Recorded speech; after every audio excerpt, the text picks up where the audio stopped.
આ સગડી મારા મમ્મી પપ્પા અને બધાને ફેમિલીમાં ગમી ગઈ છે બરાબર, અને એક નંબર લાગી છે, બધાને સક્સેસ લાગ્યું છે. આવી રીતે ટુકડા ટુકડા લાકડા રાખવા પડે. મમ્મીને વારો આપી દીધો છે અહીંયા ચૂલા પર રોટલી બનાવવા માટે. ઓ બાપા, ગેસ બી મટી ગયો છે આજે તો, એટલા માટે આજે મારે વારો આવી ગયો છે ચૂલા પર રોટલી બનાવવાનો. જુઓ તમે, બાકી એક નંબર રોટલી બની રહી છે. અને આ ચૂલો છે અમારા માટલામાંથી બનાવેલો, અને બનાવ્યો એ સક્સેસ ગયો છે. બાકી એક નંબર બન્યો છે. તમે બી ટ્રાય કરના બરાબર. તમારે બી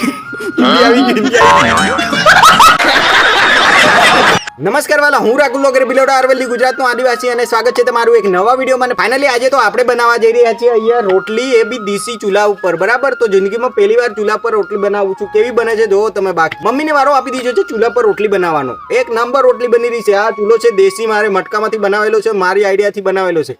બાકી આમાં એક સેજ બી પવન ના લાગે. આ તમે આઈડિયા અપનાવી શકો છો. એક નંબર આઈડિયા છે. શેકાવામાં બી રોટલી એક નંબર શેકાશે, અંદર આગ બળશે ને તો બી તમને કોઈ પ્રોબ્લેમ આવે નહીં. બાકી હેક તો બહુ લાગશે. બાકી એક નંબર લાગશે હેક તો.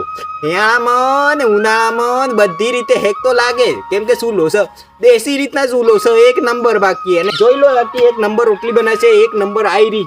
જિંદગીમાં ચૂલા પર પહેલી વાર રોટલી બનાવી, પણ એક નંબર રોટલી બની છે. બાકી તો બસ આજની આ વિડીયો તમને કેવી લાગી મને કોમેન્ટમાં જરૂર બતાવજો, અને વિડીયો સારી લાગી તો વિડીયોને લાઈક શેર કોમેન્ટ જરૂર કરજો. બસ મળીએ એક નવા વિડીયોની સાથે. ત્યાં સુધી બાય, ટેક કેર.